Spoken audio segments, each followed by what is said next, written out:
Tudo vai ser em função de transformar, então, o músculo desse animal em carne, né? Então, para que ocorra essa transformação do músculo em carne, marca, então, a transição do quê? Do animal vivo para o alimento, né?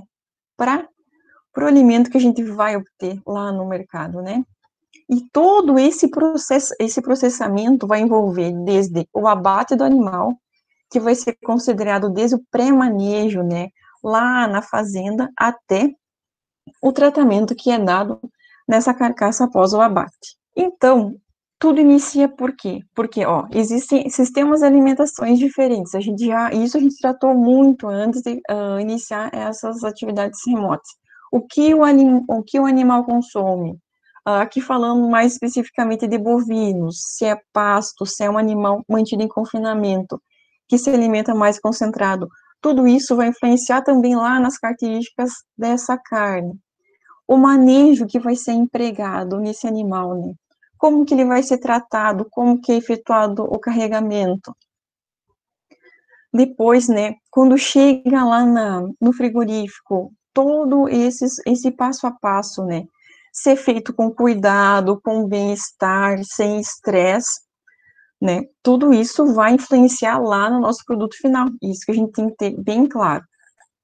E depois, se é feito, então, uma insensibilização adequada, uma sangria no tempo correto, para a gente obter, então, o nosso produto final, para ter a carne. Claro que toda essa questão de embarque, pré-abate, manejo de frigorífico, a gente vai ver em carnes 2, né? Mas é só para a gente ter, então, essa consciência que é todo um processo que inicia lá na fazenda até a gente ter, então, o nosso produto. Então, como que vai ocorrer essa transformação do músculo que está lá no animal em carne que a gente vai obter, então, lá no supermercado? Então, quando ocorre a sangria desse animal, né, lá já dentro da planta frigorífica, vai ocorrer o quê? Diminuir a pressão arterial. Diminuindo a pressão arterial, vai ocorrer o quê? Lá no sistema circulatório, ele vai aumentar a frequência cardíaca, vai ocorrer a vasoconstrição periférica e, após essa sangria, as células do animal, né, elas ainda tentam se manter vivas, né, e elas vão começar o quê? A gastar a energia. Quando o animal está vivo, né, lá bem feliz, há disponibilidade de oxigênio, porque, né, tá tudo funcionando direitinho. Então, a degradação de glicogênio se dá por meio da glicólise aeróbica, ok? Depois, né, então, que ocorreu a sangria, né, que o animal tá morrendo, tá perdendo esse sangue, então, após a morte desse animal, vai ocorrer o quê? Morte, diminui a oxigenação e vai começar a ocorrer a degradação do glicogênio muscular, que ocorre via glicólise anaeróbica. E, por ser essa via, vai levar à formação do ácido lático, que, a partir do piruvato, vai reduzindo o pH muscular. E com essa redução desse pH muscular, vai ocorrendo a transformação do músculo em carne. Então, como ocorre essa acidificação muscular? Então, está ocorrendo lá após a morte do animal. Então, a acidificação ocorre por quê? Então, está ocorrendo lá a produção e acúmulo de ácido lático.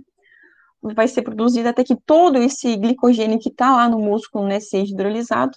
Então, até que o pH caia e iniba essa ação enzimática. Isso vai ocorrer o quê? Quando esse pH então estiver em torno de 5,5. Então, quando o animal vai ser abatido, o pH muscular está em torno de 7.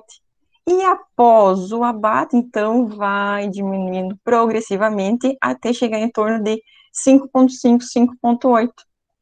E essa velocidade de queda, né, e o tempo entre a diminuição desse pH e o tempo que leva para diminuir esse pH, tudo isso vai também depender da espécie que a gente vai estar trabalhando e como que esse animal foi abatido, a tecnologia de processamento, se esse animal não foi conduzido até esse local de abate de uma forma adequada, sem sofrer estresse, tudo isso, então, pode modificar lá no nosso pH final. Então, imagine, né, um animal ser tratado dessa forma, sofrer um estresse medonho antes de ir para o abate, né? Ele, de tão estressado que ele já passou, ele usou muito dessa reserva de glicogênio, né, da reserva de glicogênio no músculo.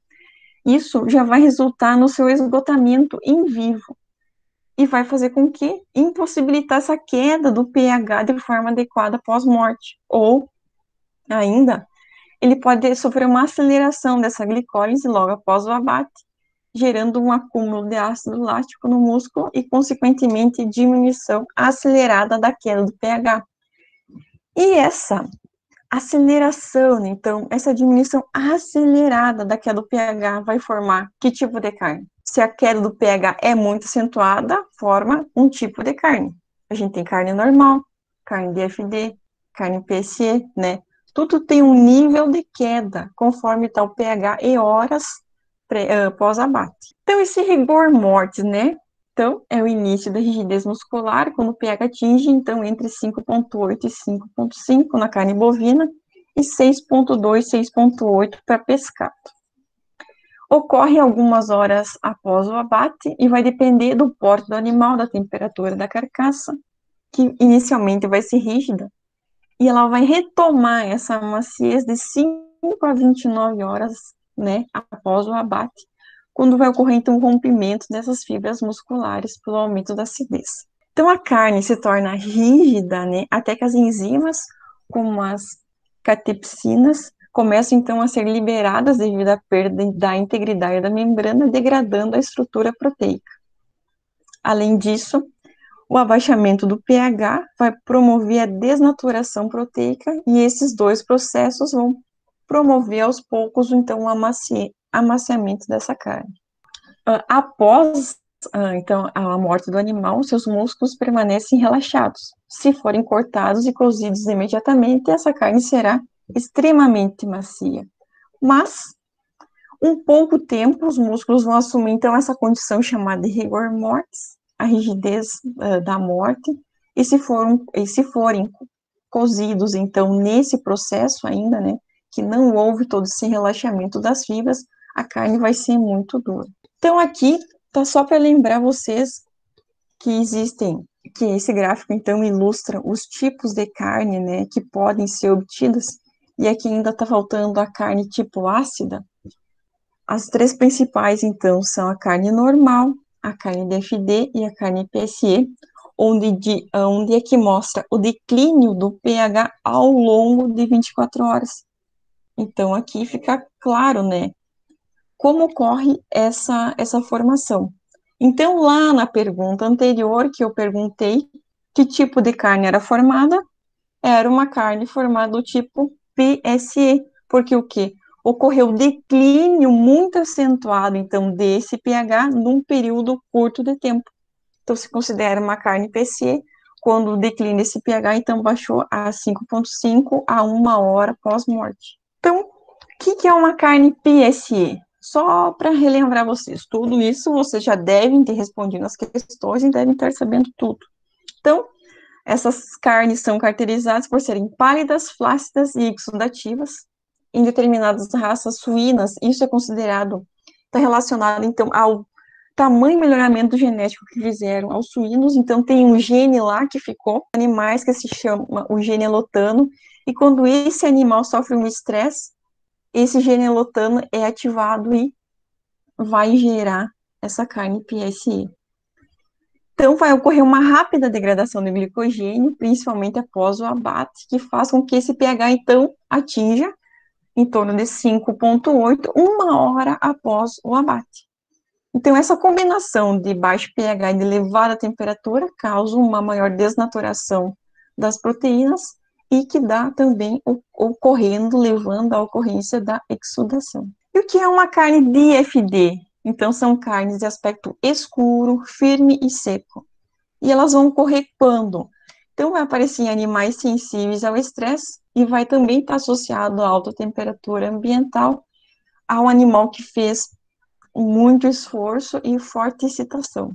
A principal, então, causa dessa formação dessa carne pós-abate É o estresse prolongado. Imagine um animal que vem passando por maus tratos há um período maior de tempo, ele entra no carregamento uh, com uma alta densidade, não tem uma estrutura adequada, né? Tudo isso vai levar a um estresse prolongado antes do abate. Então, vai fazer com que ocorra o quê? Um esgotamento total das reservas de glicogênio, não permitindo a acidificação do músculo após o abate. Então, o pH final dessa carne vai permanecer assim, acima de 6. Então, né, a gente já falou um pouquinho de como ocorre essa transformação, então, do músculo em carne, quais são os tipos de carne formada. Então, agora, só para fazer uma pinceladinha nas propriedades sensoriais da carne, né, que foi um outro conteúdo que a gente trabalhou. Então, que as propriedades da carne fresca determinam. Então, o consumidor, ele vai chegar na gôndola e olhar, uma carne de aspecto fresco, o que é? Eles consideram que um vermelho brilhante. Sua utilidade, então, para o comerciante vai ver se ela tem um aspecto, se ela tem uma boa consistência, e também se essa carne vai ser adequada para processamento. Vocês já pensaram, né? Então, você adquirir uma carne tipo PSE para fazer um processamento, que tipo de produto tu vai ter no final? Pensem, ela é uma carne, então, que tem uma alta exudação, né? Tudo isso vão ocorrer problemas, né, lá no teu processamento do teu produto. Então, entre, né, essas características sensoriais, a gente tem como as principais a capacidade de retenção de água, a cor, a textura, que está incluído maciez, suculência, mastigabilidade, sabor e aroma. Então, a gente vai falar primeiro do CRA, que é a capacidade de retenção de água. Então, a capacidade de retenção de água, ela pode ser definida como sendo a capacidade da carne em reter sua própria água durante a aplicação de força externa, como corte, aquecimento, trituração, prensagem. E a capacidade de retenção de água, ela é fundamental em termos de qualidade, pois também ela vai estar associada à cor dessa carne, à textura, à suculência, à maciez do produto depois de cozido. Então, essa capacidade de retenção da água, ela se manifesta, então, pela essa grande exudação, né, ou gotejamento da carne. Então, ela vai estar sendo refletida na carne não cozida, na carne não congelada, ou na carne descongelada e também na carne cozida. Ela vai influenciar todos esses tipos de carne. E a formação de ácido lático e a consequência queda do pH pós-morte são responsáveis pela diminuição da capacidade de retenção da água. Então, aqui, ó, exudação, né, gotejamento vai estar relacionado com o que, carne? Tudo isso a gente tem que começar a associar. Laca, carne, PSC, olha aqui, queda do pH, né, formação de ácido lático, tudo isso a gente tem que começar a relacionar. Um outro aspecto é a cor da carne. Então, os pigmentos da carne são formados por proteínas, a hemoglobina, que é o pigmento sanguíneo, e a mioglobina, que é o pigmento muscular. Esse, então, sendo responsável por 80 a 90%, né, do total. E quando a carne ela vai ficar em contato com o oxigênio, a mioglobina ela vai reagir com o oxigênio, né, porque ela está em contato com o ar, vai ocorrer toda essa transformação, ela forma um pigmento relativamente estável que se chama oximioglobina, então aquele vermelho brilhante. Quando ocorre a desoxigenação da oximoglobina, então se retira esse oxigênio, vai resultar numa mioglobina reduzida, que ela é muito instável. E quando ocorre a oxidação da mioglobina, forma a metamioglobina, que daí pode ocorrer o quê? A formação daquela coloração marrom, vai ser uma coloração indesejável, né? O consumidor não vai chegar na gôndola e vai querer comprar entre um pedaço, então, de carne vermelho brilhante entre um pedaço de carne marrom. O que o consumidor vai querer? Vai querer, então, essa coloração, né? Isso é uma questão sensorial. A quantidade de mioglobina também vai variar. Você lembra que a gente falou do tipo de espécie, a idade do animal, a localização anatômica dessa carne lá no músculo, atividade física, ser um animal em confinamento, ser um animal que caminha, né? Tudo isso a gente já falou um pouquinho em aula, né? Que tem várias características, né? Do animal, de como ele é criado, né? Que vai influenciar lá no nosso, na obtenção do nosso produto. Então, outra característica da textura é relacionada à maciez, que também ela vai ser um fator importante para o consumidor. Porque às vezes ele vai lá comprar e ele pensa, essa carne aqui é mais macia, então nem que ela seja um corte de valor diferenciado, mas ele sabe que essa carne, então, por ser, ter uma localização então, anatômica diferente no animal, vai ser, então, mais macia, ele acaba pagando por esse valor. Exemplo, colchão mole, colchão duro, né, tem coisas, porque é um exercício, né, do animal, então vai influenciar lá na formação, na textura, né, na maciez dessa carne. Então, fatores que podem influenciar a maciez são principalmente duas origens. Então, são fatores que acontecem antes do abate e após o abate.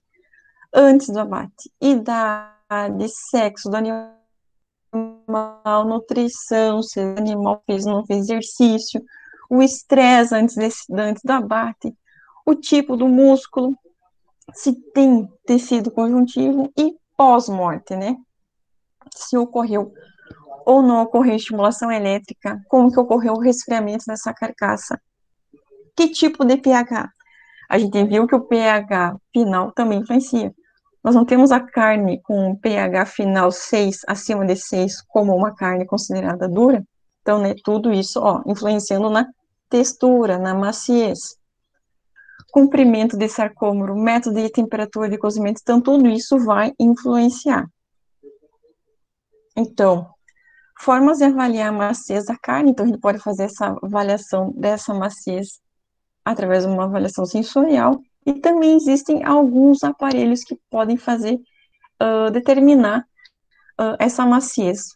Um deles é o que determina a força de cisalhamento. Então, também tem a suculência dessa carne, né? E essa suculência dessa carne, então, a suculência da carne cozida é a sensação da umidade, então, observada nos primeiros movimentos da mastigação. Então, é devido à rápida liberação do líquido da carne.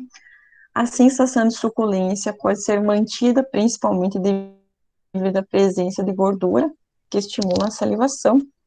E a gordura intermuscular, né, fora, vai fazer o que? Uma barreira contra a perda do suco muscular durante o cozimento, aumentando também a retenção da água, né, nessa carne.